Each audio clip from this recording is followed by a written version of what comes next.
Civil सेवा अभ्यर्थियों, स्वागत है आपका हमारे चैनल टीम आईएएस पर। आज के इस इम्पोर्टेंट वीडियो में हम डिस्कस करने वाले हैं कि संपत्ति के अधिकार को मौलिक अधिकार की सूची से क्यों हटाया गया। तो हमारे साथ लास्ट तक इस वीडियो में बने रहिएगा।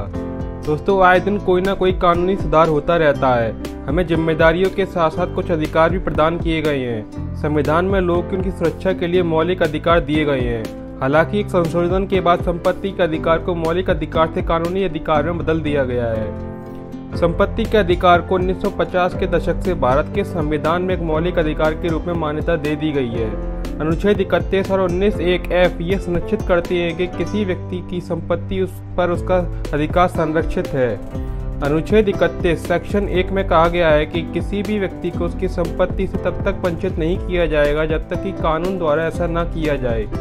ये व्यक्तियों को सार्वजनिक और निजी दोनों उद्देश्य के लिए सरकार या राज्य द्वारा किसी निजी संपत्ति की मनमानी जब्ती से बचाता है। इसका मतलब ये है कि यदि इस अधिकार का उल्लंघन किया जाता है तो व्यक्ति को सर्वोच्च न्यायालय में जाने का अधिकार है। लेकिन 1978 में 44वें संवैधानिक संशोधन ने इस अधिकार को मौलिक अधिकार सूची से हटा दिया, क्योंकि इसने समाजवाद और समान आर्थिक वितरण के लक्ष्य को प्राप्त करने में कई चुनौतियां पेश की।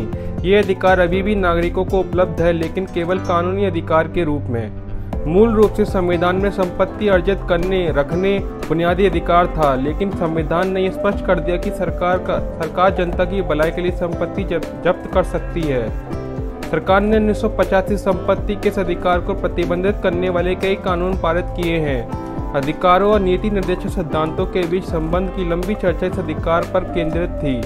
अंततः 1973 में सुप्रीम कोर्ट ने फैसला सुनाया कि क्योंकि संपत्ति का अधिकार संविधान की मूल संरचना का हिस्सा नहीं था, संसद के पास संशोधन के माध्यम से इसे सीमित करने की शक्ति थी।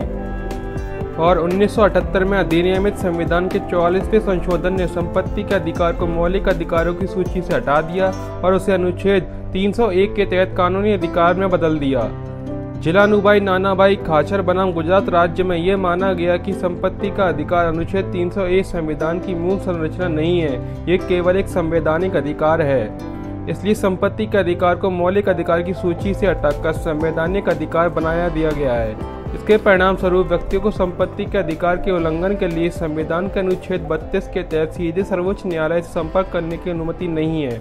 हालांकि वे अभी भी भारत के संविधान के अनुच्छेद 226 के तहत उच्च न्यायालय से राहत मांग सकते हैं।